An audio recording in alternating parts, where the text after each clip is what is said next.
This weekend I decided to do something a bit different from preaching on the scriptures of the weekend, and instead to take up the topic of what is going on in Rome with the Synod on the family.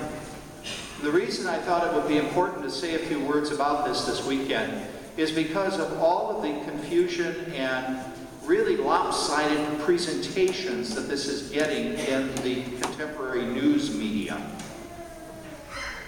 To put it bluntly, folks, a lot of the folks in the media don't know what in the world they're talking about when it comes to the church. They want to tell the church what to do. You see, the media in our country is very used to being able to apply pressure and get politicians and others in places of authority to change and to do what they want them to do. It's called applying public pressure, and then you get the changes that you want. And so as they're listening to what's going on with the Synod and the family in Rome, that's exactly what the media is going to try to do, because that's what they think they're supposed to do. Surprise, surprise, that's not how the church operates. What is going on in Rome is a synod. It is not a council. Only councils can say or change or redefine a particular teaching or practice of the church. We had that in the Council of Trent. We had it in the Council of Nicaea. We had it in the Council of Ephesus, right there in the Bible. We even have it in our day in the First and Second Vatican Councils. These are councils where the church had to tackle some pretty big problems and say, this is who we are, this is what we believe about ourselves and about God and our relationship with God and with each other. And then from that begins to flow the practice. And it's in the practice where the bishops get together with the Pope and lots of other resources, and they begin to lay out, okay, so if this is what we believe, and this is who we are, and this is who we believe God to be, then how do we live that out? That's what a synod is for, is to say, how are we to live out the truths of our faith? Not how do we redefine them and change them. That's not what's going on. So, Pope Francis and the bishops and the cardinals have called together people from a lot of different backgrounds. Not just priests and bishops and cardinals. They heard from married couples. They heard from cohabiting couples. They heard even from gay couples. And they listened to every single one of them as they presented their stories and their journeys to the bishops, to the priests, to the cardinals, to the Holy Father. And then, after all of that was all done, then they began to deliberate. After listening to all of this and hearing that this is what's going on in the world around us, how do we apply the teachings of the church in a compassionate and loving way so that we don't lose people, so that we don't push people away from Christ, but instead draw them closer to Christ? So here's what they're starting to come up with. There will be some official documents issued from this synod. And yes, they do carry a fair amount of weight. But here's what we're hearing more than anything else out of this synod. And it's especially coming from the bishops of places like Africa, South America, and Asia. You see, we Americans, we're just a little bit too doggone big-headed about ourselves and think that everything in the world is always all about us. It's not. We need to get over ourselves and our American egos and realize that the church is trying to minister to a worldwide church that encounters hundreds of cultures with their own history, with their own unique worldview. And how do we help the gospel to become accessible to these people in their living situations? Let me tell you right now, when you're dealing with Ebola in Africa, you are not concerned about gay marriage. If you're dealing with hunger and poor water access in Southeast Asia, you're not going to be worried about divorce and remarriage. So the first thing that the Synod is doing is it's getting us off of this overly westernized way of looking at the world and thinking it's all about us and just about our problems. And they're trying to say, how can you be a family when you don't know when somebody's going to come in and steal or kidnap your children and take them off to some camp where they want to turn them into militants? How do you live as a family in a place that is ravaged by famine and disease on a regular basis? How can we as a church be supportive to people who find themselves living in all kinds of different situations? And so they went back and they looked at all of the different councils, and they began to talk in the Synod this time around about a very important principle that St. John Paul II laid out for the church shortly after he became the Holy Father back in the 1960s and 70s.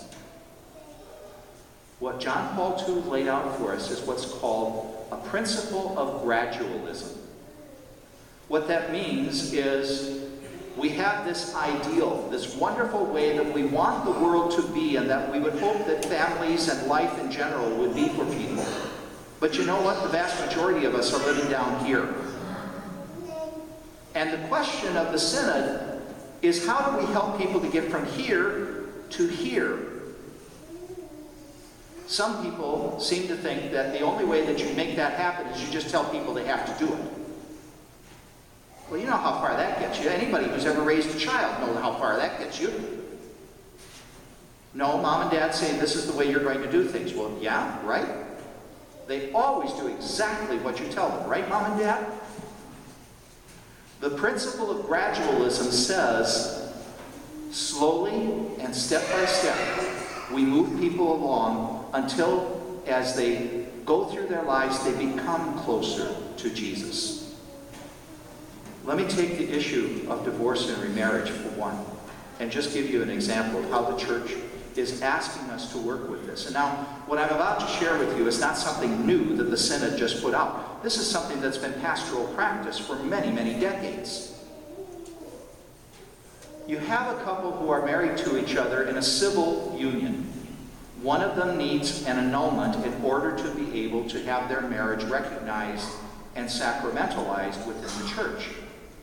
So, we tell them, until that happens, you should not participate in Holy Communion until we get that straightened out for you. But that doesn't mean we slam the door in their faces and say, you heathens, we will never ever talk to you until you get this mess straightened out. That's not what we are supposed to be doing. What we are, as a church, supposed to be doing, and I'm not just talking about us pastors, I'm talking about all of us in the congregation, is we are to try our best to help people along their journey, to get to where they want to be and where they see they need to go. But you don't do that by walking alongside of them and quoting rules and regulations and laws every step of the way. All that does is make them mad and upset and sad, and many, many times stubborn enough to dig their heels in, so they say, if that's the way the church is, I want nothing to do with it. We are to be people of compassion and mercy, just as Jesus showed compassion and mercy. Take a look at how Jesus dealt with sinners in the Gospels. When he met the man who was paralyzed, the one that they lowered down through the roof, Jesus said the very first thing to him, "Take courage, my son, your sins are forgiven." He needed to hear that more than anything else, more than his physical healing. He needed to hear that he was forgiven. When he was dealing with Zacchaeus, the tax collector, and Matthew, the tax collector, as he walked under the tree where Zacchaeus had climbed up and made a spectacle and a fool of himself in front of the other people in the village, Jesus looks up and says, "Zacchaeus, come down. I need to stay at your house today." He didn't say to him, "Well, Zacchaeus, when you get your act together, you give me a call or a text message and I'll get back to you about whether or not you get to be a part of this group called disciples." Jesus welcomed him with open arms and helped him to transform his life by loving him into grace. Same thing with the woman who was caught in adultery. Same thing with the woman who washed his feet with her hair and washed his feet with her tears and dried them with her hair. Jesus always acts in compassion and mercy.